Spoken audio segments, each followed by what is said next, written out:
Wakil Ketua Umum Partai Nasdem Saan Mustopa berkonsolidasi dengan pengurus daerah di Sumatera Utara. Konsolidasi di Sumatera Utara ditutup dengan temu ramah dengan pengurus daerah DPD Nasdem Kota Medan.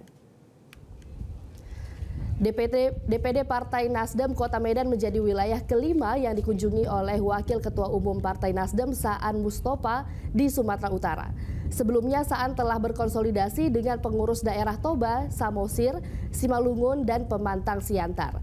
Konsolidasi dihadiri oleh Martin Manurung yang merupakan Ketua DPP Partai Nasdem Korwil Sumut, Fauzi Amro, Ketua DPP Partai Nasdem Ketua DPW Sumut Iskandar, Ketua DPD Kota Medan Afif Abdillah, dan Wali Kota Medan terpilih yang merupakan kader Partai Nasdem Riko Waas. Dalam sambutannya, Wakil Ketua Umum Partai Nasdem Saan Mustopa menyebut bahwa Sumatera Utara menjadi wilayah yang paling banyak kadernya menjadi kepala daerah. Tercatat ada 10 kader yang menjadi kepala daerah dan 5 kader menjadi wakil kepala daerah.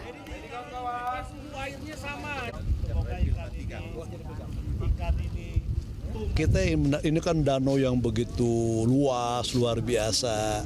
Nah, kita juga ingin memberikan kesejahteraan ya nanti buat para nelayan, warga sekitar. Maka ikannya kan harus kita jaga, harus kita rawat, harus kita tumbuhkan. Nah, salah satu menjaga dan merawat ekosistem ikan yang ada di Danau Toba ya salah satunya adalah kita harus terus-menerus menebar benih ikan di Danau Toba. Jelajahi cara baru mendapatkan informasi. Download Metro TV Extend sekarang.